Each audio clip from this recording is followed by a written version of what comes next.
जय माता दी, हर हर महादेव। और 10वां अध्याय है। देखते हैं 10वें अध्याय में शुंभ का वध है।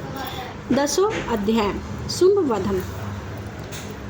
मैं मस्तक पर विराजमान वाले ने मैं मस्तक पर अर्धचंद्र धारण करने वाली शिव शक्ति स्वरूपा भगवती कामेश्वरी का हृदय में चिंतन करता हूँ। तो पाए हुए स्वर्ण के समान सुंदर हैं। सूर्य, चंद्रमा और अग्नि, ये ही तीनों उनके नेत्र हैं तथा वे अपने मनोहर हाथों में धनुष, बाण, अंकुश, पाश और त्रिशूल धारण किए हुए हैं।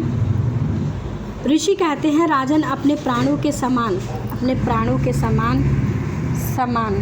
समान प्यारे भाई निशुंभ को मारा गया देख सारी सेना का संहार हो जाने पर शुंभ ने कुपित होकर कहा, दुष्ट दुर्गे, तू बल के अभिमान में झूठ मूठ का घमंड न दिखा।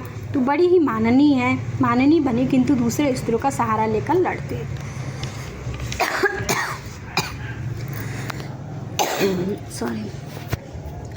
देवी बोली, ओ दुष्ट, मैं अकेली हूँ, इस संसार में मेरे सिवा दूसरी कोई नहीं है। ये देख, मेरी ही विभूतियाँ अतः मुझ में ही प्रवेश कर रही हैं। तदंतरम ब्रह्माणी आदि समस्त देवी अंबिका देवी के शरीर में लीन हो गई। उस समय केवल अंबिका रह गई। देवी बोली, मैं अपनी ऐश्वर्य शक्तियों से अनेक रूपों में यहाँ उपस्थित हुई थी। अब मैंने उन सभी रूपों को समेट लिया। अब मैं अकेली ही युद्ध में खड़ी हूँ, अतः स्थिर हो जाओ, तुम भी स्थिर हो जाओ। ऋषि कहते हैं, तदंतरम देवी और शुंभ दोनों में सब देवताओं और दानवों को देखते देखते भयंकर युद्ध छिड़ गया। बाणों की वर्षा तथा तीखे शास्त्रों एवं दारुण अस्त्रों की प्रहार के कारण उन दोनों का युद्ध सब लोगों के लिए बड़ा ही भयानक प्रतीत हुआ। उस समय अंबिका देवी ने जो सैकड़ों दिव्य अस्त्र छोड़े, उन्हें दैत्यराज ने शुंभ ने अपने निवारक अस्त्रों द्वारा काट डाला। इसी प्रकार शुंभ ने भी जो दिव्य अस्त्र चलाए, उन्हें परमेश्वरी ने अपने भयंकर हुंकार शब्द के उच्चारण से आदि द्वारा खिलवाड़ में ही नष्ट कर डाला। तब उस असुर ने सैकड़ों बाणों से देवी को आच्छादित कर दिया। यह देख क्रोध में भरी हुई उन देवी ने भी बाण मारकर उसका धनुष काट डाला। धनुष कट जाने पर फिर दैत्यों के राजा ने शक्ति हाथ में ली, किंतु देवी ने चक्र से उसके हाथ की शक्ति को भी काट गिराया। तत्पश्चात दैत्यों के स्वामी शुंभ ने 100 चांद और चमकती हुई ढाल और तलवार हाथ में लेकर उस समय देवी पर धावा किया। उसके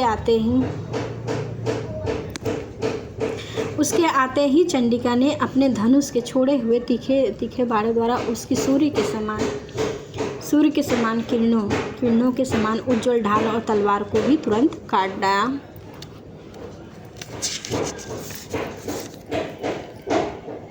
फिर उस दैत्यराज के घोड़े और सारथी तो मारे गए थे, धनुष पहले ही कट चुका था। अब उसने अंबिका को मारने के लिए उद्ग्रत होकर भयंकर मृदंग हाथ में लेकर आया। उसे आते देख देवी ने अपने तीक्ष्ण बाणों से उसका मृदंग भी काट डाला, जिस पर वह असुर मुक्का तान कर बड़े वेग से दौड़ा और देवी की ओर झपटा। उस दैत्यराज ने देवी की छाती में मुक्का मारा। तब उन देवी ने भी उसकी छाती में एक चाटा जड़ दिया। देवी की थप्पड़ खाकर दैत्यराज पृथ्वी पर सो गया, किंतु पुनः साहसपूर्वक उठकर खड़ा हो गया।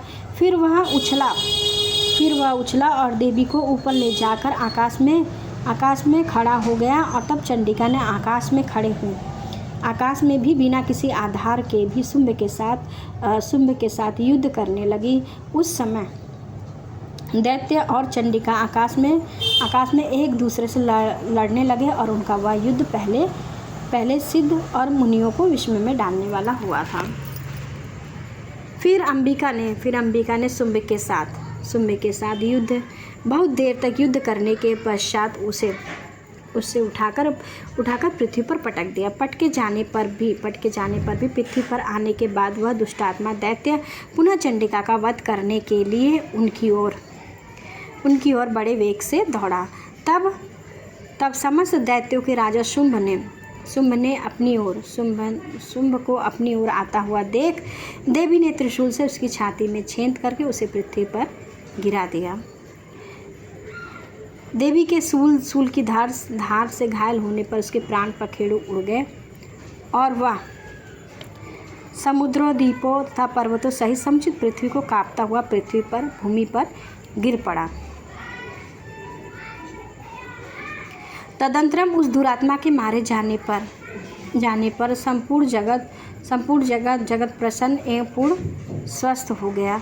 आकाश स्वच्छ दिखाई देने लगा और पहले जो उत्कापातक सूचे मेघ और उल्कापातक होते थे वे सब शांत हो गए तथा उस समय उस दैत्य के मारे जाने पर नदियाँ भी मार्ग में ठीक से बहने